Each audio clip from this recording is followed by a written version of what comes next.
या बातमीचे प्रायोजक आहेत हॉटेल हैदराबादी लज्जत। आमचा पत्ता कल्याणी टॉवर समोर, सोलापूर।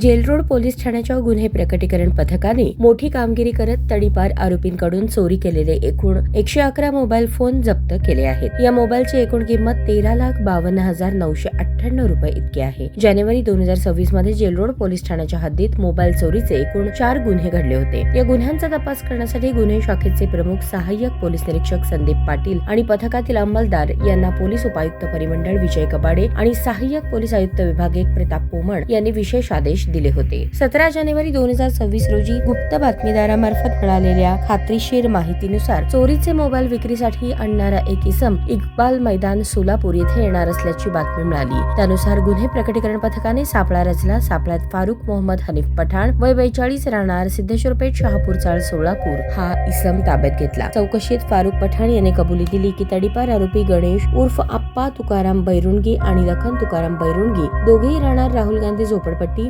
सोलापूर यांनी सोलापूर शहरातील विविध ठिकाणांहून चोरी करून हे मोबाईल विक्रीसाठी दिले होते। त्याच्या ताब्यातून 111 विविध कंपन्यांचे मोबाईल जप्त करण्यात आले असून एकूण किंमत 13,52,998 रुपये इतकी आहे। या कारवाईमुळे जेल रोड पोलीस ठाण्यातील चोरीचे 4 गुन्हे उघडकीस आले आहेत। ही उल्लेखनीय कामगिरी पोलीस आयुक्त एम राजकुमार, पोलीस उपायुक्त विजय कबाडे, सहाय्यक पोलीस आयुक्त प्रताप पोमण यांच्या मार्गदर्शनाखाली वरिष्ठ पोलीस निरीक्षक शिवाजी राऊत, पोलीस निरीक्षक भाऊराव बिराजदार, सहाय्यक पोलीस निरीक्षक संदीप पाटील, गुन्हे शाखेच्या पथकातील अंमलदार शफी MD नदाफ, शरीफ शेख, गजानन कणगिरी, पोलीस हवालदार वसंत माने, धनाजी बाबर, अब्दुल वहाब शेख, पोलीस नाईक भारत गायकवाड, कॉन्स्टेबल संतोष वायदंडे, कल्लप्पा देकाणे, युवराज गायकवाड, उमेश सावंत, करार जमादार, विठ्ठल जाधव यांनी केली आहे।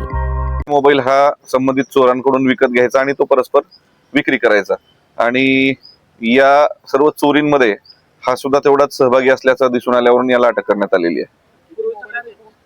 याचं पूर्वीच्या रेकॉर्डची माहिती आपण घेत आहोत। बाकी 2 आरोपींचा बऱ्यापैकी पूर्वीचा रेकॉर्ड आहे आणि सध्या ते तडीपार पण आहे। हा आता इनिशियली आपल्याला आता हा पहिलाच क्लू मिळालेला आहे। याच्या तपासातून अजून तसं काही निष्पन्न झालं तर त्या पुढील कारवाई निश्चित होईल। नाही, इतर ठिकाणचे सुद्धा याच्यामध्ये काही आहेत। सोलापूर शहरातलेच आहेत असं नाही, ग्रामीण भागातले सुद्धा आहेत, काही 1-2 विजापूरचे सुद्धा मोबाईल निघालेले आहेत। बऱ्यापैकी सोलापूर जिल्ह्यातले बऱ्यापैकी जास्तीत जास्त मोबाईल्स आहेत। ते गर्दीच्या ठिकाणी, यात्रेच्या ठिकाणी, गर्दीच्या ठिकाणी, बाजाराच्या ठिकाणी जाऊन परस्पर नकळत हे मोबाईल काढून घेणे आणि मग तिथून निघून जाणे अशा स्वरूपाच्या चोऱ्या करतात असं प्राथमिक दृष्ट्या दिसून येते। गुप्त बातमीदारामार्फत याची माहिती मिळाल्यावरून आपण त्यात वर्कआउट केलेलं आहे। काही मोबाईलच्या म्हणजे चौकशी अंती असं कळतं की काही मोबाईलच्या सॉफ्टवेअरचा फ्लॅश त्यांनी केलेला आहे। आता अजून त्याचा टेक्निकल तपास होणं बाकी आहे। त्याच्यानंतरच आपल्याला एक्झॅक्ट सांगता येईल किती मोबाईलचा सॉफ्टवेअर त्यांनी बदलला आणि किती मोबाईलचा अजून नाही बदलला। सध्या आरोपी 1 अटक आहे, अजून 2 फरार आहेत।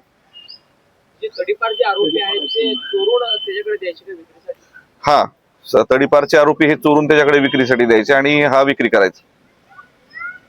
सर, हे ज्यांचे मोबाईल आहेत त्यांना मी प्रक्रिया कशी असणार आहे, म्हणजे कसं हँडओव्हर करणार आपण? आता त्याच्या IMEI वरून आपण काही मोबाईलच्या बाबतीत आपल्याकडे गुन्हे दाखल आहेत, काही मोबाईलच्या बाबतीत आपण आता आज रिसेंटली गुन्हे दाखल केलेले आहेत। त्याच्या IMEIच्या आधारे आपण त्याच्या मालकांचा शोध घेऊन त्यांच्यापर्यंत पोहोचून मग त्यांना ते हँडओव्हर करण्यात येतील।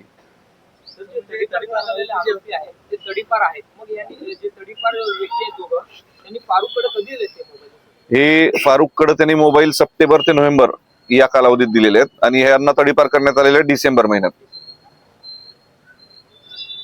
111 मोबाईल आपल्या पथकाला हस्तगत केलेले आहेत। पथकाला काय रिवॉर्ड वगैरे आहे? निश्चित या पथकाला रिवॉर्ड देण्यासंदर्भात मी माननीय पोलीस आयुक्त सोलापूर शहर यांना आजच तसा अहवाल त्यांच्याकडे सादर करत आहे।